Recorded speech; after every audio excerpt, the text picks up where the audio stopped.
when you get vetted by Congress, they say, now you've got to start listening to Help Me with HIPAA. They must. It's amazing how many times they say things right after we do. There's got to be something to it. Yeah. I certainly isn't that we have an inside. Right. You're listening to the Help Me with HIPAA podcast, where HIPAA and humor collide to make learning fun. Your delightful hosts are Donna Grindle and David Sims. Relax. HIPAA help is on the way. Welcome to the Help Me with HIPAA podcast. My name is David Sims of HIPAA for MSPs, and joining me is Donna Grindle of CardinCompliance.com. What's going on, Donna? Oh, well, we're leading into the weekend. I'm feeling pretty good about it. Trying not to yawn anymore and make you crazy. Yeah, I know. You're good at making me crazy regardless of what you do. Hey, hello, kettle. So, I'm running crazy today, preparing for a vacation, which as a business owner, vacations are a double-edged sword. Yeah. They hurt you both ways. Yeah. Cost you coming and going. I mean, usually I get about halfway through the vacation, then I realize, oh gosh, when I get back, I've got a lot of work waiting on me. Yeah. Bada boom, bada bang. And with you going far away, where you're not going to have constant internet access that you'll be willing to pay for, because I know how cheap you are. Yeah, I'm not cheap. But you are easy. I'm frugal. Yeah. So I'll be off the grid. I'm kind of looking forward to that part of it. But, I have come to learn that the factor I use is for every day you're not in the office is 2 days that it takes you to catch up. Yeah, I agree. So I'm looking at 10 days worth of work when I get back just to catch up. So I'll make sure I hit you the day you come back with a boatload of crap. I'm sure you will. I'm ready. I'm ready for it. So, but have a fun time, David. We'll all think about you. I will. Don't want to hear about you on the news. I'm actually planning to. I actually have an itinerary of HIPAA podcasts to listen to because I have to do my workforce training for myself and my staff. This will be a business trip. There you go. Got to do it. I have my itinerary down. Hey, I always believe that it's coming into a holiday weekend and people going to be in the car, so you should be listening to podcasts, particularly the Help Me with HIPAA one. After that, I don't really care. Yep, I will be doing it, and it'll be fun stuff. So, all right. Speaking of you running your mouth, what else you got coming up? Where else will you be running your mouth at in the near future? There's so many things I like to say to you when we're not recording an episode. Well, I just finished my first workshop with formatapproved.com, and that I thought was pretty cool. I liked it, and I think we're going to do some more. So watch for those coming up in the near future, and I'll do better on plugging them. Then the other thing, in June 21st, I'm going to Valdosta, Georgia. I love being down there on the Georgia-Florida line. Things happen down there. The Atlanta Association of Legal Administrators, July 19th. That one's been on the books for a while, and I'm really looking forward to it because it's the challenge of these people don't know anything about cybersecurity, HIPAA, nothing, but they are attorneys, so they do know about confidentiality and privacy. Cool. So it's going to be interesting. North Metro MGMA, that's up in Kennesaw, Georgia. And then the Georgia Association of Orthopedic Executives is in November. So I hit October in Kennesaw. November, I get to go to Callaway Gardens with their annual meeting. So I still have some time to have some fun. That's all. Awesome. And I will be in Washington, D.C., speaking at the Unconvention for you IT folks. That will be in September. So don't ask me the exact dates. I don't have them in front of me. As always, when it gets closer, I'll know. Okay. Because it's not a convention. Yeah, it's an unconvention. That's right. It's an unconvention, so you're good to go. All right. So, for today, we are going to we're going to look at some disclosures. I know, really? And not the ones that you give me before we hit record. But so May's been interesting. We've had a couple of things happen in May, and we're not even done yet, but we had some OCR settlements come up, and we love to dissect the settlements. And we had a couple of very interesting ones. The key thing, and we have two of them we're going to cover, and both of them together is only 3 people. I know. That's the part. These are outside the norm of everything else we normally get to talk about when we do these resolution agreements. It's something technical has happened, and this is all privacy rule violations, no security rule violations. Mm-hmm. This is, I'll go ahead and say it now. This is internal problems that could have been corrected very easily. It's the people. Training. Well, at least some bit of stopping and thinking about what you're doing and being sure about it. So the first one, Memorial Hermann Health System, MHHS, in the big old state of Texas. In Texas. And you'll understand why things have to be bigger in Texas in just a moment. Yeah, really. Yeah. So theirs is $2.4 million plus a cap. So both of these have a cap. It's very rare that there's not some sort of corrective action plan on there. And those corrective action plans, to me, are the ones that are harder to do. People, I can write a check, but I'm also going to go on a corrective action plan. Wow. I'll just write a check. They're going to be all up in your business. Yeah. So we've already had one group in Texas that said, I'll just write a check. I'm not going to go on a corrective action. So how long is the corrective action plan on this one? This one is 2 years. Okay. So for $2.4 million, it had to be thousands of patients, right? No, one. One patient. And that's kind of freaked everybody out, how it could be so high for one patient. But remember, they can go up to, 1.5 million per violation per year. So, I guess when you hear it, it's kind of like, did anybody even stop and think at all? Or was it, it is Texas. So sometimes they're like, we're the great state of Texas. Hey, watch out now. You're going to make our Texans mad. You said I make the Chinese mad. Yeah. They're not mad. It's not what I'm worried about. But in Texas, everybody knows everything's bigger. My cousin lives in Texas. Everything's bigger in Texas, just like you said. So you got a bigger attitude. You got, everything is big. It's just the way they look at it there. And from years ago when I was in Texas, I am a crazy driver. Sometimes they can be crazy drivers. Because, it's like, well, I'm out on the ranch. No, you're on a street. I grew up driving out there. But anyway, the interesting thing that took place here is, first of all, let's just say we don't know the people. We haven't talked to them. So a lot of what we're doing is like everybody else. We're trying to read between the lines and know what this is telling us. We are Monday morning quarterbacks. Well, actually, I guess Friday morning quarterbacks. Yeah, there you go. So the story is, and here is, it all started. I was born. Okay, so the October 2015. So it is interesting to see that we're now having multiple settlements this year relating to 2014, 2015. Yeah. So more current stuff. And that is showing us, they're really getting into the ones where this became big news and people started paying more attention.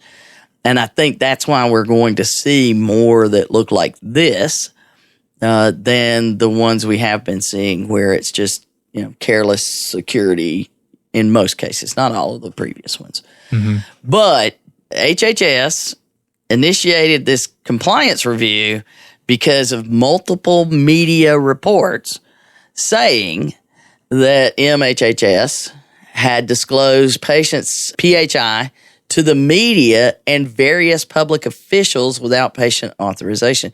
So they're just seeing it in the news. And somebody goes, doesn't seem right. So know that. They read the news is all I'm saying. They read the news. So nobody whistleblow, It doesn't. no hacking event. This is it says based on multiple media reports. So they read the news. Somebody was like looking at their phone and like, wait a minute. Yeah. Hey, we need to go look at them. So what had happened was in September, they had a patient come into one of their clinics who presented an allegedly, and making sure OCR is like, look, we're not into the actual crime that we're going to talk about here. They allegedly presented a fake ID to the office staff because, they get a copy of all your stuff. And so the staff said, hey, this is a fake ID. And they alerted authorities and the patient was arrested. Good job for the staff. Okay. But they still had a patient. And OCR says, nothing wrong with that. They're violating the law. You are allowed to share with law enforcement patient information, only what is directly related to the crime that you are reporting. But then later that day. Yeah. But we can't just let it go because everything's bigger. And so then the health system published a press release about the incident. And in the press release, the title of the press release had the patient's name in it. The real patient or the fake patient? Well, it was a fake ID. It was their real name, but the ID, it's kind of like the one you use to get into the club. I've never done that. Yeah.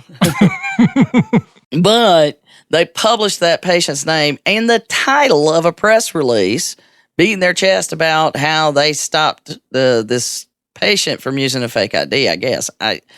But here's the kicker. Senior management approved it. So that's the part, often it's just, hey, somebody that didn't know any better went off and did this. Senior management approved this press release. So at that point, there's all this stuff going on and it's, who said that was okay? Did that go through the compliance officer? No. Clearly not. Or maybe it did. Maybe it did. You hear about compliance officers saying, I've got to quit. I have to quit my job. Not because I don't love my job, not because I don't believe in what I'm doing, not because I am now retired or independently wealthy. It's I can't work in this environment and do my job ethically. Yeah. Well, we hear that even at the small practice level, where somebody will say, I'm supposed to be the compliance officer, but I can't get, anybody to cooperate from, even if one doctor practice, they're not wanting to get on board and we're supposed to be doing all these things. And I'm stressed out. I don't want to go to jail over this stuff. I know. It makes it tough. No matter how you look at it, it makes it tough. So what they did, so that's kind of basically what the general facts are that took us down this path. So then they do their investigation, and these are the findings from their investigation. All right. So from September 15th, 2015 to October 1st, 2015, they knowingly and intentionally failed to safeguard the PHI in its possession. So we made a decision not to protect this, even though the law said we should. Then from September 15th to September 19th, so from the time that, it occurred, because it happened, I guess, around the 15th. And from the time it occurred, they basically threw a party. They disclosed the information through press releases to 15 media outlets and or reporters. Wow. So, they were pushing this, trying to really get it out there, seeing it as a big moment for them. Clearly, 15. It's not like they just rolled it out on PR, the PR release stuff, PR news or whatever. No, they went to the outlets and said, we want you to tell this story. I wonder what the underlying reason for that was. Well, taking it even further, senior leaders further disclosed the patient's PHI during 3 meetings on September 17th, 21st, and 25th with an advocacy group, state representatives, a state senator. So clearly, it's a big deal. I know. They're like here, and they take it in, and they just lay out all this information. And so clearly, there's an advocacy group involved. There's politicians involved. This wasn't just, there was a political drive behind this, and it's related to senior leaders. So I don't know, but clearly, if you are bringing in 3 different meetings with an advocacy group, a state representative, and a state senator, and revealing PHI about a fake ID, something's up. Now, I don't know who the patient was because I don't want to dig into the PHI. Yeah. I don't have any reason to go look that up. And, it could have been a political thing. Who knows? But the bottom line... That's a lot of patting yourself on the back. I know. There's a political response involved in this, clearly. Otherwise, you wouldn't have advocacy groups and politicians involved. So I don't know what the deal is. It could be whoever the person was that was doing it. We don't know. Bottom line is they came in and they showed a fake ID to get treatment, and then it got plastered all over the news with the headline being their name. And as if that wasn't enough. Yeah. And they put it on the website. Oh, yeah. Then from September 15th, when they first did it, they put it out on their website, and they're blasting it out there for the whole world to see. And then those findings are all things they did wrong. So you've got September 15th to October 1st, so 16 days, 17 days, let's call it. September 15th to September 19th, and then you've got 3 other days, and then you've got another 16 days. So you add all those days up, those are days that violations occurred. And each one of those entries is a violation. So you got, 40, 50 days, and you've got 4 different violations across those days. And then you have that they failed to timely document sanctioning of its workforce members for the improper disclosure. So basically they're saying, not only did you do all of this, but clearly the senior leadership was in a place where the sanction policy didn't apply to them. So...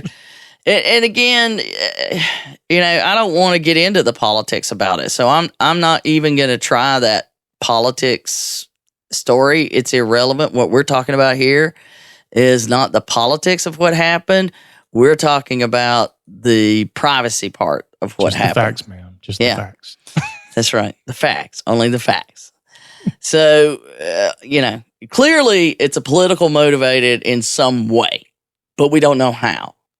Whether it's the advancement of the health system or the people involved, we're not going to talk about that. The bottom line is you still don't have the right, no matter what that motivation may be, you don't have the right to do this.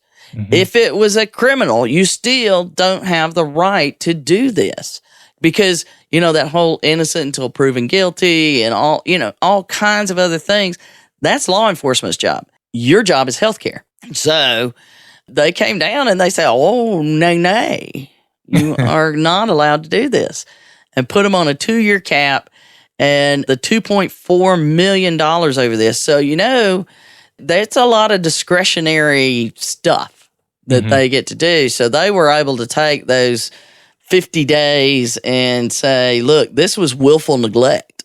You know what I mean? Because you truly made a decision to ignore the law. Yep. And then they're required to hit you up for some money by law. They have to if they see that. And I can't see how they would have been able to justify, A, that it wasn't willful neglect, and B, that it was willful neglect that they realized and then fixed, because it looks like they didn't fix it till somebody called up and said, you in trouble. So anyway, the cap is the 2-year cap. They got 60 days to develop, maintain, revise as necessary written policies and procedures that have a minimum content that's all about acceptable disclosures. And then they get approval from OCR, and then they have a short amount of time to distribute that to the entire workforce, and then they have a set amount of time to make sure there's training of the whole workforce on the policies and procedures, and it's documented that they did all of that. And then during their, they always have that reportable events issue, that adds in there. So you got all the stuff you got to do. But then for the rest of the time, you've got to check in with us on your progress of your program.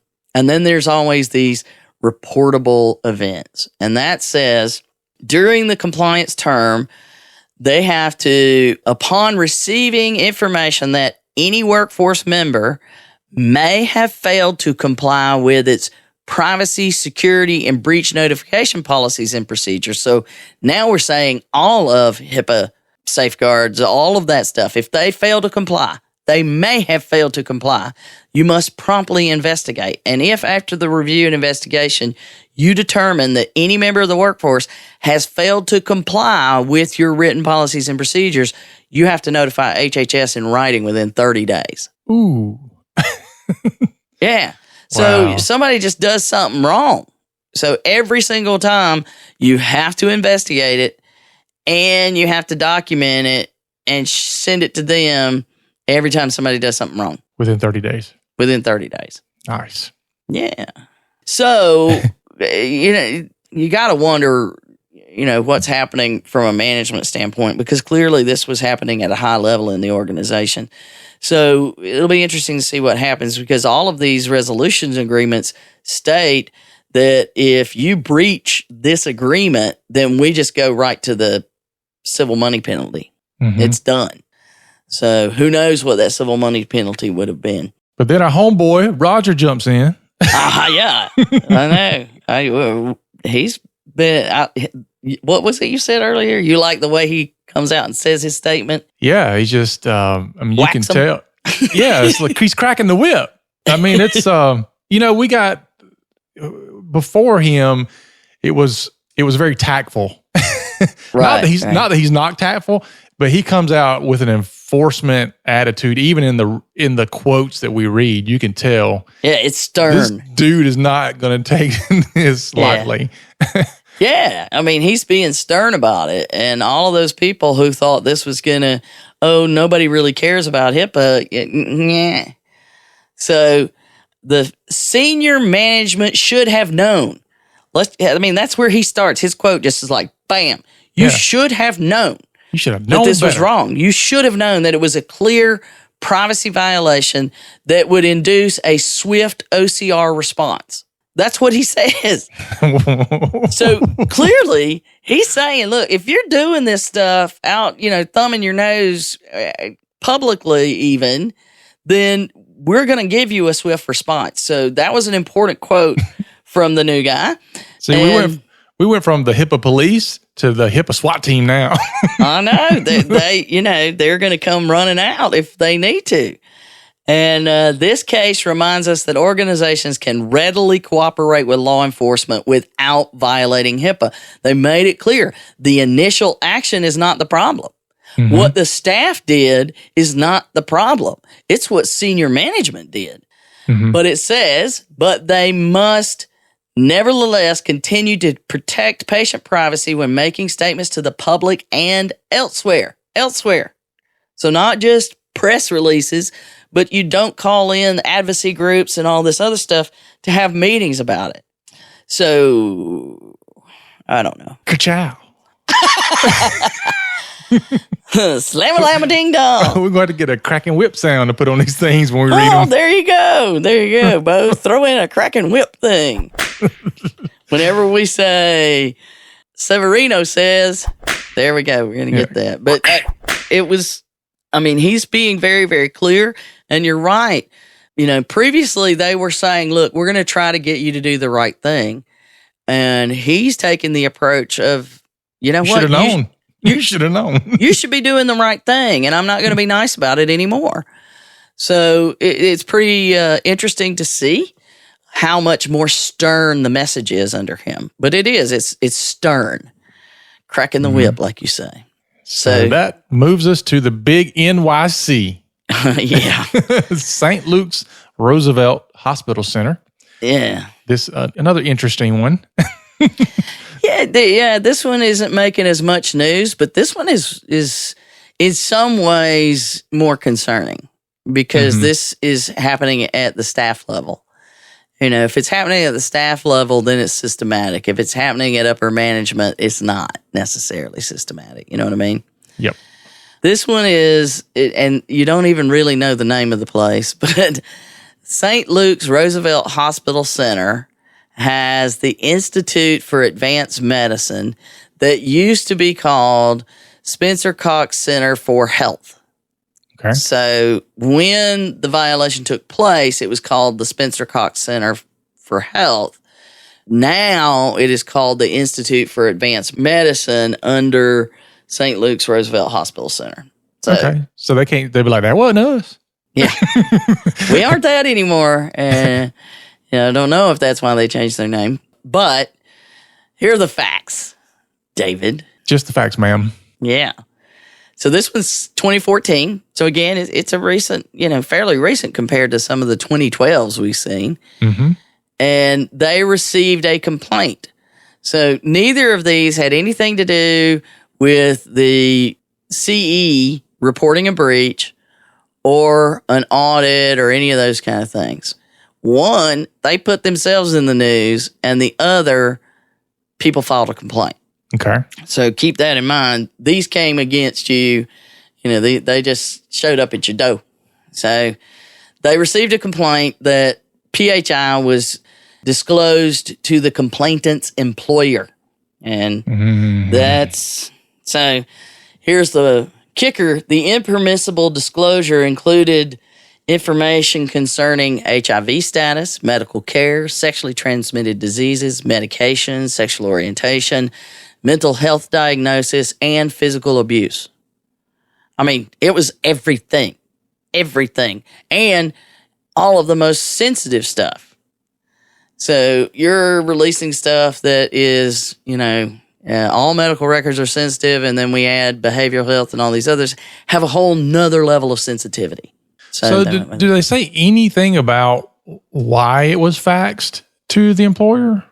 Well, they did the investigation, and the staff faxed the patient's PHI to the employer rather than sending it as requested to a personal post office box. So for some reason, it was kind of like somebody requests records. Well, we're always going to fax them somewhere. That's the number we got. Boom, there it goes. I don't know if it was that simple of a mistake, but it was asked to be sent to a personal post office box. So you're using a post office box. You're not even getting it sent to your house. And there, instead, they look at it and say, well, let's fax it to the employer. I don't know. So was it a mistake? I don't know. But then that became an irrelevant discussion because once they started looking into it, they found out that they had a related breach of sensitive information 9 months before that. And they had done nothing about it. So there's your systematic problem. Yeah. In that case, they faxed the patient records to an office where the patient was a volunteer. So it's just like they look for a fax record and somebody says, send these medical records and whatever. And whoever was doing it just went, oh, find me a fax number because that's the only way I know how to do this. I don't know. It didn't go into details, but it's clear they had a problem. And these then look more systematic and concerning in that way and not arrogance or, beating your chest or anything. This also kind of answers a little bit of the question we get sometimes about, is faxing PHI okay? Yes. Yeah. No, not when you're not going to pay attention. I mean, it's huge. Faxing is a huge problem. And but until we have effective health information exchanges of some sort, whether in their current iteration or another one, that's one of the few ways we can do it securely that everyone has, even though now a lot of that faxing isn't actually secured anymore because nobody's looking at that. So their findings were they had 2 patients where they did impermissible disclosures. and they failed to reasonably safeguard 2 patients from intentional or unintentional, so it does say that, disclosures during faxing, resulting in an impermissible disclosure of both patients' PHI, and here's the key, against their expressed instructions. Oh, wow. So these patients had clearly stated, do not. only send my information to here, don't send it anywhere else. So, not good. Especially, it's one of the things that always worries me is, especially when you get into the sensitive things like sexually transmitted diseases and therapy and behavioral health and all of those kind of things. Because a lot of times, those are the things that are most private to people. And what you tell in therapy, and clearly it included stuff because it talked about physical abuse and all kinds of other things. And so what you say there should be treated not just like PHI, but a little bit higher. And that's why they have some different rules. But wow, is all I can say. Clearly the staff either was never trained or... Oh, that's how they were trained. That's how they were trained. Don't worry about it. That training where it's like whoever started whoever was the last person hired trains the next person. Mm-hmm. It's like, oh my God, you're now only going to get what they remembered. And, it's you see it happen though. It happens a lot. Big organizations and small.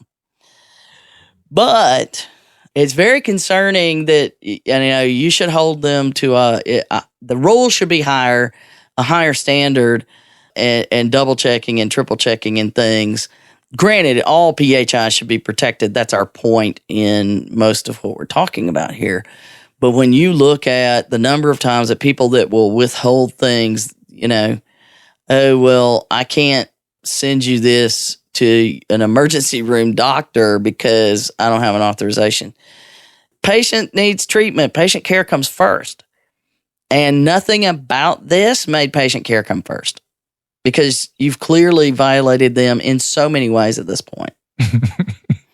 I mean, I can't even imagine what may have happened. If you go into the trouble to have a post office box for private information, you're really trying to keep things private. So, I'd say so. It's so what's your post office box number? Hey, don't even start. So what did the cap look like on this one? Well, the cap's 3 years, so longer. And of course, it's the same thing. Written policies and procedure on disclosures, review by the workforce has to happen within, and these were 30 days. They didn't even have 60. They had 30. Complete workforce training. And then here was a very important statement because we get this question a lot. How long after a employee starts? And, a lot of times people say, well, they're healthcare. So, they've been in healthcare 20 years. I don't have to worry about training them. And along the way, no one's actually trained them, because everybody thinks they don't have to. And the number of times people tell us, I mean, I know you've heard it too. Well, I worked in IT at a hospital for 10 years, so I know everything there is to know about HIPAA. Yeah. I actually had a guy recently who told me just the opposite, that he had worked in hospital IT for probably about the same length of time, 10 years, and that he didn't realize how much he didn't know about HIPAA until he had joined the HIPAA for MSP side. Yeah. There's so much more than what you have to worry about. You worry about this tiny little piece. So if you've worked in healthcare forever, but you've never been a compliance officer or on a compliance team or an incident response team or any of those things, no, you don't understand HIPAA. And it's only because you don't have to. You don't have to know all of that other stuff. It's not because, you should and you don't. It's that you don't have to and you haven't needed it. But when you go out on your own, all bets are off. Mm-hmm. Now you have to know all of it. So that question of when should somebody be trained when they join the workforce? And so it's clearly answered here. St. Luke shall not provide access to PHI to any member of its workforce if that workforce member has not signed or provided the written or electronic certification of training within 3 months of distribution of such policies and procedures to the members of its workforce. But in any event, no later than January 31st, 2018. So they're giving them time from now. They've got to do, the 30 days and all of those other things. But 3 months, you've got to get it in there. Now, a brand new employee, that 3 months is people who've already been working there. Yeah, and here's what's interesting is the very first sentence. They shall not provide access to PHI to any member until the training's done. Yeah. Wow. I don't know of anybody that does that. It's usually like, here, PHI day 1, we'll get to the training sometime down the road. Yeah. Wow. I have clients who've turned that around and they make sure that they have some sort of, here, we want you to sit down and not just give you something to read. We're going to watch a video, we're going to listen to something, or somebody's going to sit with you and go through this. And it can be effective, and then again, not, because we've seen people 2 days into it have a big breach. And they were trained 2 days before. You've got them signing that they were trained not to do that, yet then they do it.